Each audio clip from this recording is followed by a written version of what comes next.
My name is Celeste Morningstar, and I used to believe in fairy tales. I lived with my husband in a penthouse apartment in Georgetown, Washington, D.C. You know, that elite neighborhood where federal power brokers live behind pristine facades and million-dollar townhouses hide the darkest secrets. For 12 years, I was DC's most sought-after wedding planner. Ironic, isn't it? I spent my career orchestrating perfect love stories while my own was slowly rotting from the inside. But let me start from the beginning because every good revenge story needs context. 3 months ago, I thought I had it all.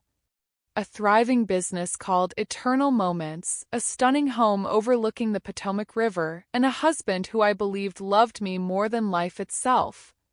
Damien Ravencroft, yes, that's really his name, and yes, it should have been a red flag from the start. He was a successful architect, designing luxury homes for DC's political elite. We were the power couple everyone envied. Until the day I died. Well, not literally. But the woman I was, naive, trusting, desperately in love, she died that Tuesday afternoon in October. I was returning early from a consultation in Annapolis. A bride had canceled last minute, something about discovering her fiancé's gambling addiction. I remember thinking how lucky I was to have Damien, how transparent our relationship was. The universe has a twisted sense of humor. I used my key to enter our Georgetown townhouse, expecting to surprise my husband with his favorite takeout from the Hamilton. Instead, I got the surprise of my lifetime. The sounds hit me first. Unmistakable. Coming from our bedroom with the Egyptian cotton sheets I'd picked out, the antique chandelier we'd bought in Paris for our 5th anniversary. I climbed those mahogany stairs like I was ascending to my own execution. And there they were. Damien and my sister, Serafina. Not just any sister, my twin sister. My best friend. My maid of honor. Person who had held my hand through every crisis, who had built her entire career as my business partner, who I had trusted with my deepest fears and wildest dreams. They were so lost in each other they didn't even notice me standing in the doorway, my heart shattering into a million pieces that I swear you could hear hitting the hardwood floor. But here's the thing that nearly destroyed me completely. It wasn't just passion I witnessed. It was love. Real, deep, devastating love. The way Damien touched her face, the way she whispered his name, it was everything I thought he felt for me, but more intense, more real. I backed away silently, my hands shaking so violently I could barely hold my phone. That's when I saw it. A text message on the kitchen counter from Serafina's phone, which she'd carelessly left behind. Can't wait to tell Celeste the truth. She deserves to know we're leaving together. The truth. They were planning to tell me. How noble. How considerate. I took a picture of that text, grabbed my purse, and walked out of my life. I spent the next week in a boutique hotel in DuPont Circle, crying until I had no tears left. But somewhere between the room service meals I couldn't eat and the sleeping pills that wouldn't work, something else began to grow inside me. Rage. Pure, crystalline rage that burned away everything soft and trusting about me. I hired a private investigator, a woman named Carmen Reyes who specialized in marital infidelity. What she discovered over the next 2 weeks didn't just break my heart, it reconstructed my entire reality.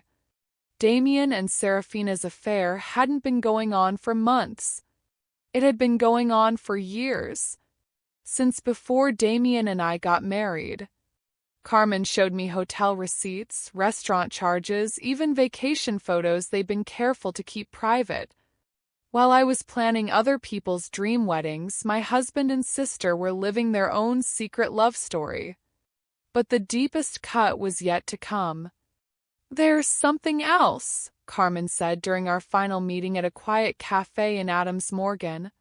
She slid a manila folder across the table. About your business. I opened it with trembling fingers. Bank statements, legal documents, transfer records. Your sister has been systematically embezzling from Eternal Moments for 3 years, Carmen explained. Small amounts at first, then larger ones. She's been moving money into offshore accounts. There's more. She's been bad-mouthing your work to clients, suggesting they'd get better service if they worked directly with her instead of going through your company. I stared at the papers, my vision blurring. How much? $800,000. And she's already registered a competing business under a different name. She's been stealing your clients and planning to destroy your reputation once she and Damien make their relationship public. I closed the folder carefully, my hands now steady as stone. Thank you, Carmen. You've been very thorough. As I walked along the National Mall that evening, watching the sunset paint the Lincoln Memorial gold, a plan began to form in my mind. Not just any plan, a masterpiece of psychological warfare that would give them exactly what they deserved. They thought they were clever. They thought they had outmaneuvered me. They had no idea what Celeste Morningstar was capable of when pushed to her breaking point. The first phase of my revenge required becoming someone I'd never been before, a master manipulator. Lucky for me, planning elaborate events had taught me everything I needed to know about timing, coordination, and attention to detail. I started by playing the grieving, confused wife perfectly. I returned home after a week, pretending I'd been at a spiritual retreat to work on our marriage. Damien was waiting for me, looking appropriately concerned and guilty, though I now knew it was guilt about getting caught, not guilt about the betrayal itself. Celeste, honey, we need to talk, he said, reaching for my hands. I let him take them, even forced my eyes to fill with tears. I know I've been distant lately, Damien. I've been thinking about us, about what we're missing. The relief on his face was almost comical. He thought I suspected nothing. He thought he still had time to plan his grand exit strategy. I love you so much, he whispered, pulling me into his arms. I want us to work on this together. Over the next month, I played the role of the devoted wife desperately trying to save her marriage. I suggested couples therapy, which he reluctantly agreed to. I planned romantic dinners. I even suggested we renew our vows, a suggestion that made him so uncomfortable he actually broke out in a sweat. Meanwhile, Serafina continued to work beside me every day, planning weddings, comforting stressed brides, all while systematically destroying everything I'd built. She was good at it, the concerned sister act. She'd pat my shoulder when I seemed stressed about my marriage. She'd suggest I was being paranoid when I mentioned feeling like something was off. Maybe you just need a vacation, she said one afternoon as we reviewed vendor contracts. You seem so tense lately. You're probably right, I agreed, signing another contract that I now knew would be transferred to her secret business within weeks. Maybe Damien and I should take a trip. That's a wonderful idea. You two deserve some time together. Concern in her voice was so convincing I almost believed she cared. Almost. But I was building my own secret network. I reached out to every vendor, every venue, every client I'd ever worked with. Not as Celeste the victim, but as Celeste the professional. I shared concerns about some irregularities in my business finances, asked them to help me audit some transactions. I positioned myself as the responsible business owner trying to protect everyone's interests. What I was really doing was documenting everything. Every stolen client, every fraudulent transaction, every lie Serafina had told about my work. I was building an airtight case that would destroy her professionally and personally. But that was just the appetizer. 2 months into my performance as the oblivious wife, I decided it was time to raise the stakes. I planned what I called the Last Supper, a dinner party for our closest friends and family to celebrate Damien's recent promotion to senior partner at his firm. I sent out beautiful invitations, hired caterers, arranged for our home to be photographed by Boston Magazine as part of a feature on entertaining in historic homes. Everything was perfect, elegant, and completely calculated. Serafina helped me plan it, of course. She even suggested we hire her favorite photographer, the same one who had been documenting her secret relationship with Damien for months, though she didn't know I knew that detail. The guest list was carefully curated. Damien's business partners, Serafina's closest friends, my parents, a few key clients, and several influential people in DC's wedding industry. 30 people total, all gathered in my beautiful home to celebrate my husband's success. I wore the red dress Damien had bought me for our anniversary, the same anniversary weekend when he'd actually been with Serafina in New York while telling me he was at a business conference. During cocktail hour, I was the perfect hostess. Charming, gracious, just emotional enough to seem like a woman deeply in love with her successful husband. I watched Damien and Serafina carefully avoid each other, saw the longing glances they thought no one else noticed. Before dinner, I stood up to make a toast. I want to thank everyone for coming tonight to celebrate Damien's wonderful achievement, I began, my voice warm and steady. This past year has been illuminating. I've learned so much about the people I love most. I paused, letting my gaze move around the room, landing briefly on Serafina, then Damien. They say that betrayal can only come from those closest to you. That strangers can hurt you, but only the people you trust completely can truly destroy you. A few uncomfortable shifts in the room. Damien's face had gone pale. But I've also learned that the deepest cuts can teach us the most about our own strength, about what we're truly capable of when we stop being victims and start being warriors. I raised my glass. To new beginnings and to everyone getting exactly what they deserve. The toast was drunk with polite enthusiasm, but I could see the confusion, the beginning whispers. Perfect. During dinner, I excused myself to check on the dessert. Instead, I went to my home office and sent a carefully timed series of emails that would arrive in everyone's inboxes at exactly 10 p.m. What I was really doing was setting the stage for the main event. At exactly 10 p.m., as our guests were enjoying the chocolate souffle I'd ordered from Damien and Serafina's favorite restaurant, the place where they'd had their first date while he was married to me, I stood up again. I hope everyone's enjoying dessert, I said, my voice carrying easily through our formal dining room. Before the evening ends, I have a small presentation I'd like to share. It's about love, trust, and the beautiful art of partnership. I had prepared a slideshow, the kind I usually used for client presentations, but this one was very different. The first slide appeared on the large screen I'd had installed for the occasion.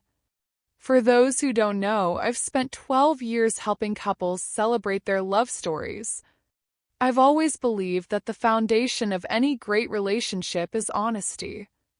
Next, a photo of Damien and me on our wedding day appeared. This is what I thought my love story looked like. Two people who chose each other, who built a life together, who trusted each other completely. I could see Damien trying to catch my eye, his face now ashen. Serafina had gone completely still. Next, a photo of Serafina and me as children, arms around each other, laughing. And this is my sister, Serafina. My twin, my best friend, my business partner.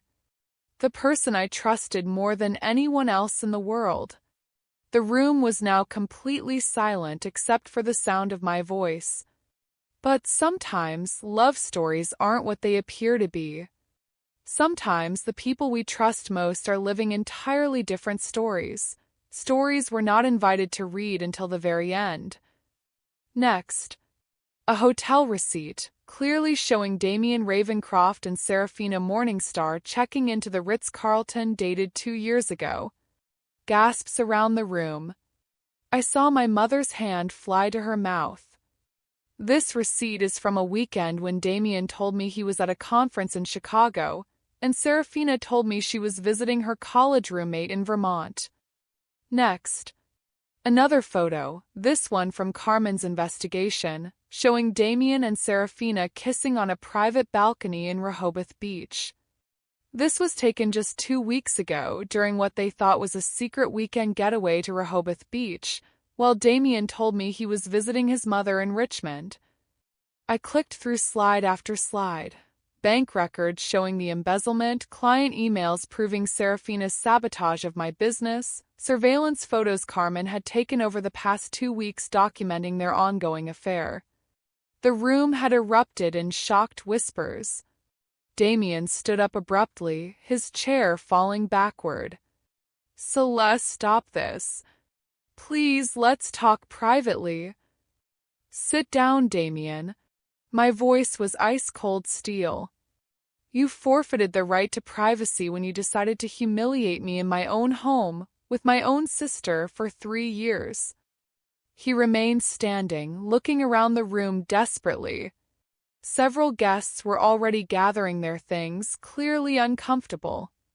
But the key people, his business partners, the magazine photographer, several prominent members of DC society, they stayed transfixed by the drama unfolding. Serafina finally found her voice. "Celeste, you're being dramatic. Yes, we made mistakes, but we never meant to hurt you. We fell in love." "You fell in love?" I laughed, a sound like breaking glass. "Let me tell you about love, sister. Love doesn't steal. Love doesn't lie. Love doesn't systematically destroy someone's career while pretending to care about their well-being." I pulled out a thick folder and set it on the table. "These are legal documents transferring full ownership of Eternal Moments to me, as well as documentation of every cent you've stolen from our business. I've already filed a civil suit to recover the $800,000 you've embezzled. Your secret business accounts have been frozen pending investigation." Serafina's face went white. "You can't do that. I'm your partner." "You were my partner. You're now a thief who's been stealing from me for 3 years. I have 18 months of financial records, client testimonials, and vendor statements proving your fraud." I turned to Damien, who was still standing frozen by his overturned chair. "And you, my darling husband, will be receiving divorce papers tomorrow morning, along with a bill for half the value of this house, which you'll discover is actually in my name only, something I arranged last month when I updated our insurance policies." The room was dead silent now. Even the catering staff had stopped moving. "You see, while you two were planning your grand romantic reveal, I was planning something much more sophisticated. I was planning your complete destruction. Not just your relationship with me, your reputations, your careers, your standing in this community." Click to the next slide, screenshots of social media posts, news articles, professional reviews. By tomorrow morning, everyone in DC's wedding industry will know exactly what kind of people you are. Every vendor we've worked with, every venue, every potential client. Your story will be the cautionary tale everyone tells about what happens when you cross Celeste Morningstar. But I wasn't finished. The financial and professional destruction was just the opening act. "There's one more thing," I said, my voice dropping to barely above a whisper, which somehow made it more terrifying. "You thought you knew me. You thought I was weak, naive, someone you could manipulate and discard. But you forgot something important about me."